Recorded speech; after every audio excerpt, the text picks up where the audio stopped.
This is the IELTS listening test. You will hear a number of different recordings and you will have to answer questions on what you hear. There will be time for you to read the instructions and questions, and you will have a chance to check your work. All the recordings will be played once only. The test is in 4 parts. At the end of the test, you will be given 10 minutes to transfer your answers to the answer sheet. Now turn to Part 1.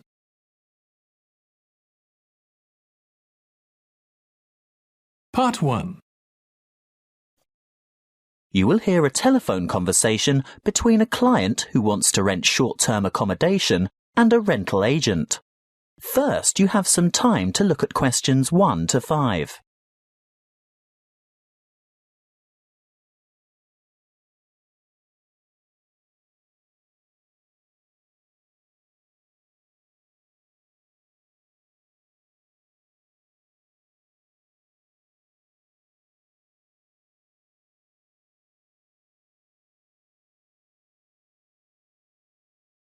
Now we shall begin.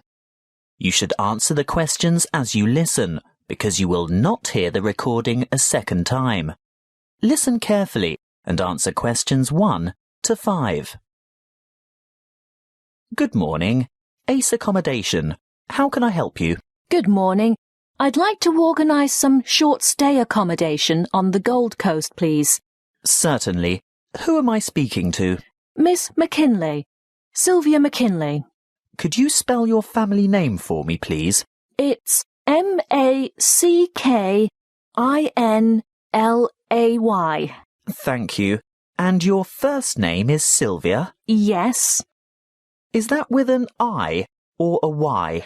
A Y, the old-fashioned way. That's Sylvia. Thank you, Miss McKinley. Now, just for our records, can you tell me what country you live in? Of course. It's England, actually. I thought so. Now, when are you coming? Well, at the moment, we're planning on arriving on July the 26th. Oh, the 25th. That's the last day of the public holiday, and it might be difficult to find something available on that date. No, we're coming on the 26th of July. Oh, well, that's fine then. We'll have lots of good places vacant by then, although you wouldn't be able to move in until late afternoon because our cleaning crew will need time to get everything ready for you. That suits us. Our flight won't get in until early evening anyway. How many of you will there be? Just my sister and myself. And how long do you intend to stay? Oh, only a couple of weeks. We'd like to stay longer, but we'll have to get back to work. So, you're not coming on business then? No, it's just a holiday. Why? What difference does that make? Oh, you'd be surprised. Business people have different needs. You know, wireless internet, even fax machines and photocopiers. No, we won't need any of that stuff. We'll be coming to relax and get away from all that kind of thing. Before you hear the rest of the conversation, you have some time to look at questions 6 to 10.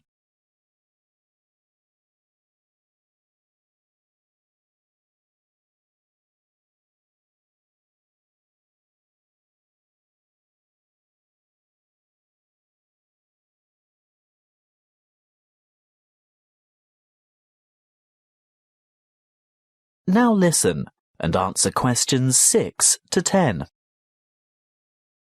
Good. Now, what exactly are you looking for?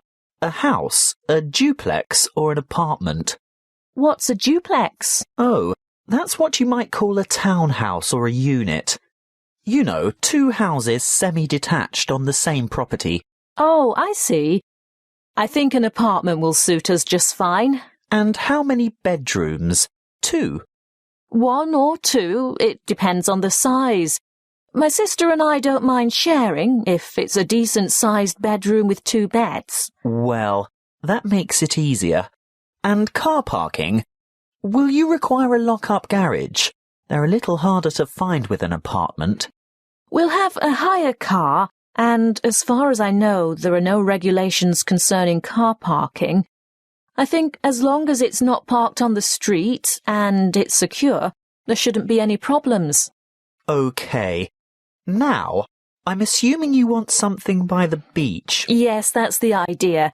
We want to enjoy the surf, sand and sunshine. OK, but before we settle on an area and discuss your price range, I'll need to know about other necessities. What do you mean? Well, for example, do you want to be close to a shopping mall or the casino or the fun parks? Or do you want to be in a complex with or near a swimming pool? No, none of that really matters to us.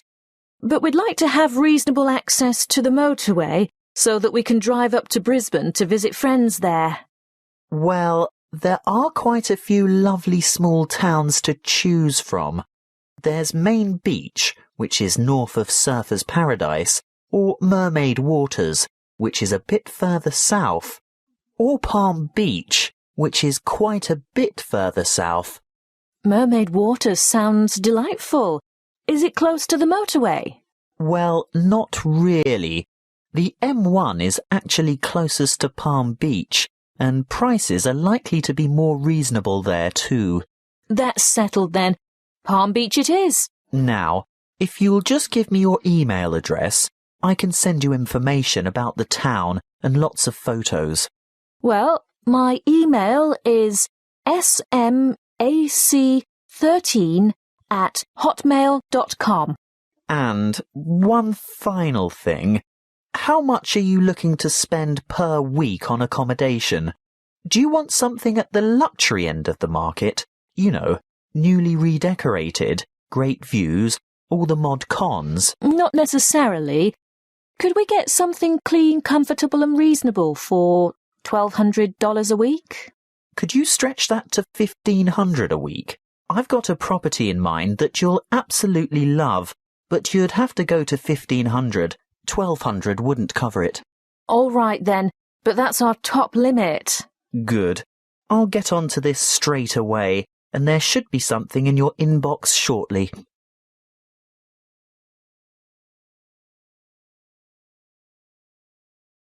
That is the end of Part 1. You now have 1 minute to check your answers to Part 1.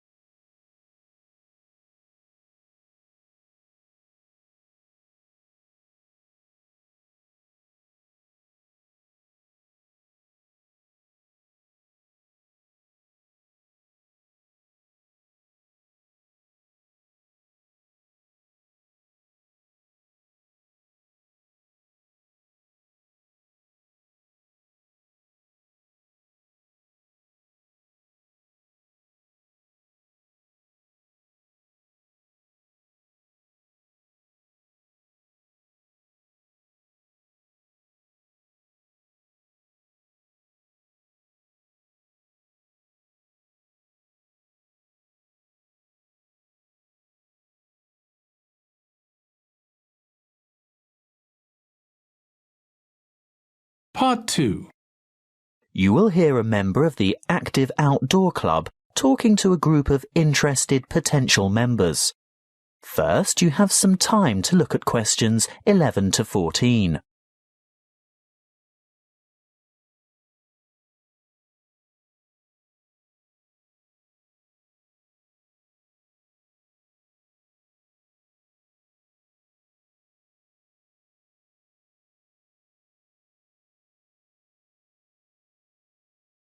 Listen carefully and answer questions 11 to 14. I'd like to welcome you all to our Active Outdoor Club. I'll start by telling you a little bit about the history of the club and all that it can offer, and there will be a chance for you to ask questions over tea and coffee in the lobby afterwards. You'll also be able to pick up pamphlets from the table at the back of the hall, and if you wish to purchase any of our products, Bill will serve you at the front counter. As most of you probably know, the club was founded by Nick Noble about 30 years ago. He thought of placing an advertisement in the local newspaper or erecting a billboard somewhere, but it was the radio that he decided on to reach the most people. You know, other people who might be interested in outdoor pursuits. Just basic activities like walking or tramping. Anything active that could take place in some of the beautiful outdoor settings that this country has to offer. Nick was overwhelmed by the response he got, and the club soon grew from a dozen or so friends and enthusiasts to around 200 members 20 years ago, and steadily since then to reach a membership of over 2,500 now. You don't have to be a hardened athlete or extreme adventurer. On the contrary, it's a group that encourages friendship and fellowship through social and recreational activities. The club tries to cater for all levels of maturity and both genders. In fact, anyone who has the physical ability and a moderate level of health and fitness to participate in open-air activity on a regular basis.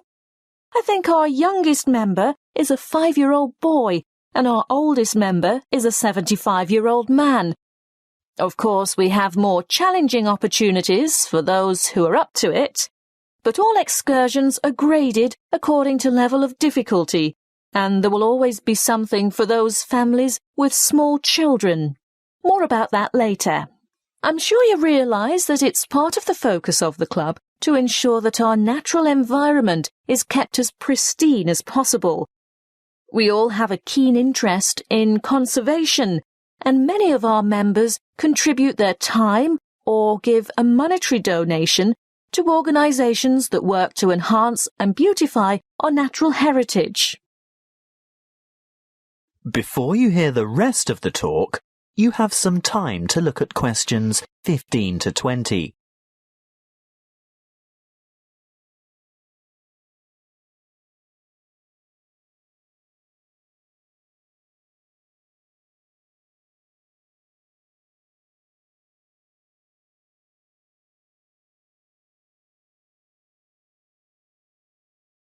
Now listen and answer questions 15 to 20. OK, now going back to the grades of activity, first of all, tramping. This is very popular with singles and couples without children, but is certainly not restricted to those groups. Tramping is arranged for Tuesdays and Saturdays throughout the year. Most tramps are of a duration of 3 to 5 hours, depending on the weather and the terrain, and of course the time of year. You would need to check the newsletter or the website to find out place and time, and if you wish to participate, phone the coordinator who can give you more information. I'll move on now to walking, which is very popular with families, but open to everyone, and walks are arranged for every Thursday and every Sunday over the course of the entire year. Walks last no more than 3 hours, although the Thursday walks might be shorter, and again you would have to check the newsletter for details of the time and area to meet and get in touch with the walking organiser to confirm your participation. Now, the Wanderers are what you might call a subgroup of the Active Outdoor Club. This group was set up to cater for the less active, more elderly, or families with very young children who still want to enjoy the great outdoors, but without quite so much exertion. Bear in mind that the length of these activities is variable, but we're always home before dark. Any member of the club is welcome to join in their activities on a Sunday, which include visiting some of our more beautiful parks and botanical gardens, beach walks, picnics, and even boat trips to visit some of the small islands off the coast. Often guided tours can be arranged if there is enough interest. If you'd like to see what the Wanderers are up to, check the website and then phone the leader for more information. I'll bet you're all ready for that cup of tea now. But before I finish, I really must mention something that can be a lot of fun. A great opportunity to form new or strengthen existing friendships, and a chance to explore a part of the country that you may never have seen before. These are our mystery weekends. The committee puts a lot of time and effort into the organisation of these weekends away, not only for health and safety reasons, but also to ensure that everything runs smoothly and everyone has a good time. There will be a charge to cover travel and accommodation costs, but apart from that, it's an affordable and exciting weekend away from the city. For more information, call the chairman of the committee. You'll find his phone number in the newsletter. So, that's all I have to say at this point. Please enjoy the refreshments, chat with the others, and feel free to ask questions. All the committee members are wearing large red name badges, so they're easy to find. That is the end of Part 2. You now have 30 seconds to check your answers to Part 2.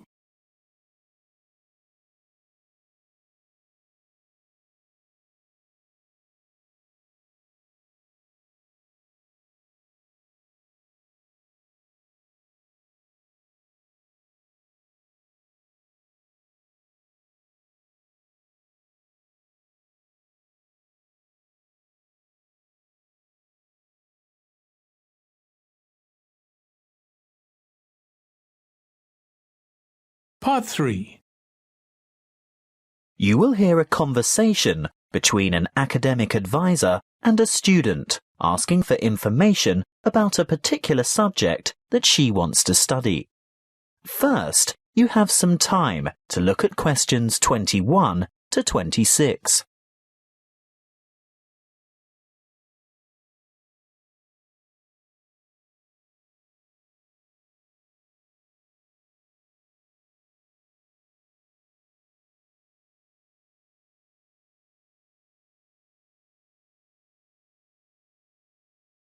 Listen carefully and answer questions 21 to 26. Come in and take a seat. Thank you. Now, you've made an appointment to see me with regard to one of the papers you want to enrol in next semester. Yes, that's right. It's the Globalization and Educational Change paper, GEC 692. Ah, well, I know the one you mean, but all the code numbers are going to change next semester, so although the course name will stay the same, the code will be ED995. Not that you have to worry about that. But the content will be the same, right? Oh, yes, to a large extent. The objectives are still to provide you with the skills and knowledge for analysing the challenges that globalization poses for education. Yes, that's what I'm really interested in. The future of education. Not where we are now, but where we're heading. Well, you'll most likely enjoy the course because it'll give you the opportunity not just to explore, but also to document the advancement of new educational developments. And there'll be quite a lot of analysis involved. Yes, obviously. But once you've examined how education has been affected by cultural values and socio-economic structures, you'll go on to debate the pros and cons of the restructuring of public education in view of rapid globalization. I see, but when you say public education, do you mean worldwide? No. That would be far too large an undertaking for just one paper. You'd probably choose to work with the education system within your own state or country. Sounds interesting, but isn't it a bit restrictive? Not at all. From there, you'd move on to explore the impact of internationalization on curriculum diversity in both developing and developed countries. Have you had a chance to look at the assessment criteria yet? Actually, I have. And it makes me a bit nervous just thinking about it. Why's that? Well, I see that the first assignment starts with an illustrated PowerPoint presentation to the rest of the class. I've never done one before. No need to worry. You can get help with that. Anyway, this presentation isn't graded. It's what we call a formative assessment. The feedback you get will help you to finalise the written review. That's a review of those academic articles in the first part of the reading list, right? Yes, but you only have to choose 5 of them. That first assignment is worth 30%. And the second assignment? There are 2 parts to that also, and both are graded. 20 marks will go towards your participation in a seminar, and then there's a 5,000-word essay, which will be graded out of 50. Thanks. Before you hear the rest of the conversation, you have some time to look at questions 27 to 30.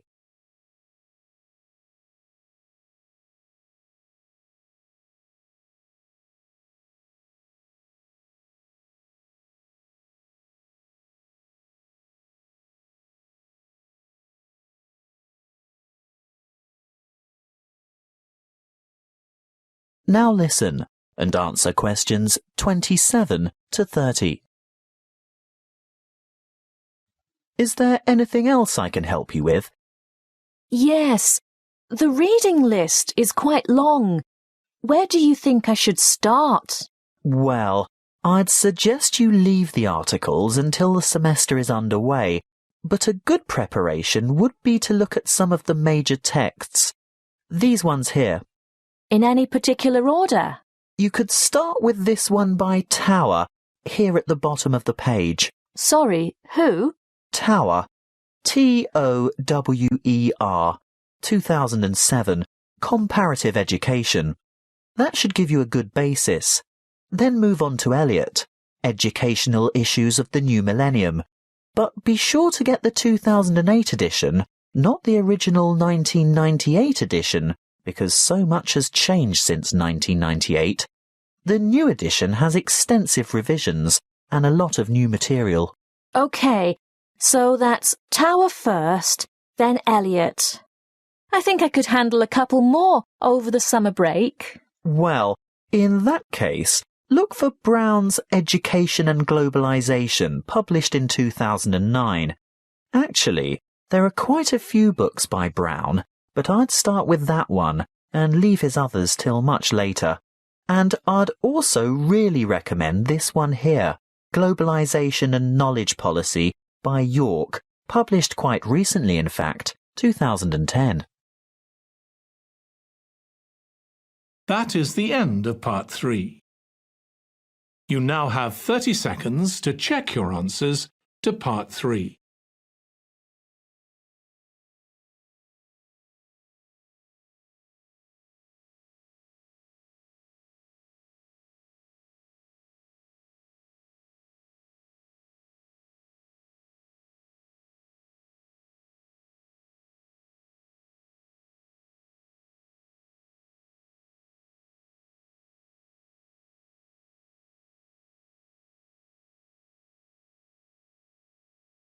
Part 4. You will hear a lecture on immunity and immunization. First, you have some time to look at questions 31 to 40.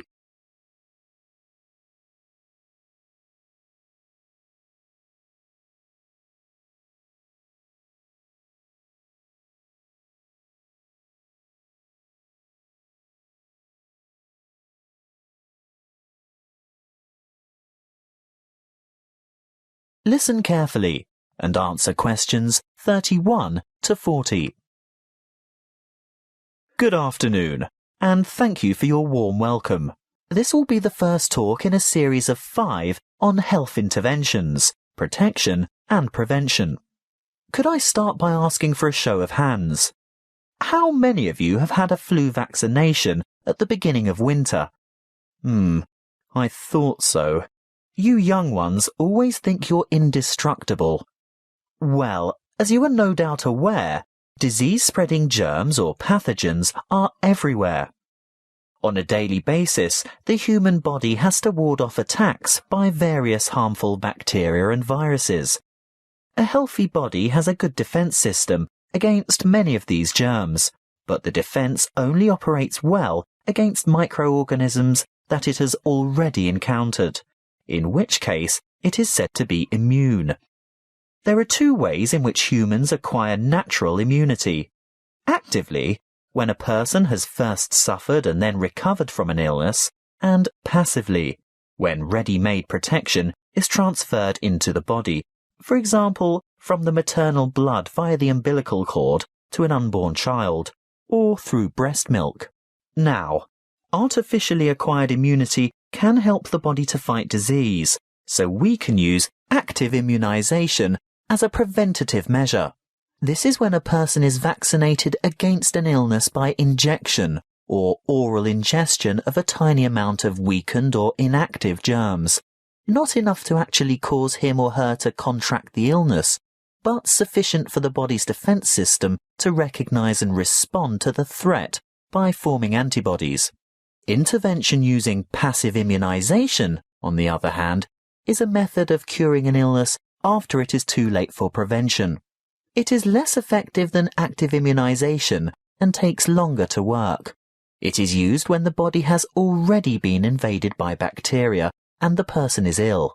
In this case, there is no time for the body to make antibodies of its own, so proteins, usually taken from the blood of animals, are injected to equip the patient with the essential antibodies to combat the particular illness. Let's have a quick look at a bit of history. The discovery of vaccination to boost the body's immune system by making it sensitive to particular disease-causing bacteria was made by an 18th century English doctor called Edward Jenner. He noticed that survivors of smallpox, a common but extremely dangerous disease, never contracted the disease a second time. In other words, they were immune. He studied a similar disease in cows called cowpox and realized that people in contact with the infected cows became ill with symptoms resembling smallpox. However, this disease was quite mild by comparison, and those who contracted cowpox were then immune to smallpox. He conducted an experiment by injecting a child with a small amount of pus taken from a cowpox pustule. The child subsequently became ill, but soon recovered. Later, he injected the child with pus from a smallpox pustule, and the child did not get sick. He had developed immunity to the more dangerous disease. The antibodies produced to fight the cowpox bacteria had been able to fight off the smallpox bacteria. What are antibodies? Well, antibodies are made by white blood cells called B lymphocytes, and this is done in response to the presence of antigens, or other bacterial toxins, which have been released by the microorganisms, what we commonly refer to as germs, that have invaded the body. These Y-shaped antibodies, or you can think of them as antitoxins, may stop the toxins or repair the damage they have done by what is known as the antigen-antibody reaction, which takes place within the plasma of the blood.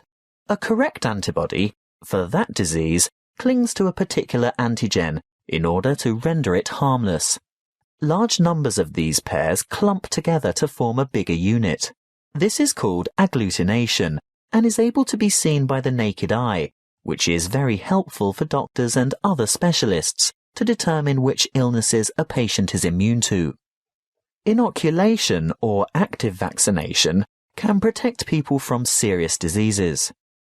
The vaccine may make a person feel unwell for a few days when the immune system starts to produce antibodies to match the introduced antigen. This is called a primary reaction. If that particular antigen should ever enter the body again later, a secondary reaction takes place. The body is then able to produce large numbers of corresponding antibodies within a short time, so the invading antigens are quickly wiped out, without the person suffering any harm from the disease.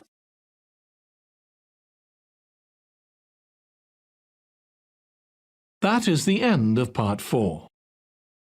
You now have 1 minute to check your answers to Part 4.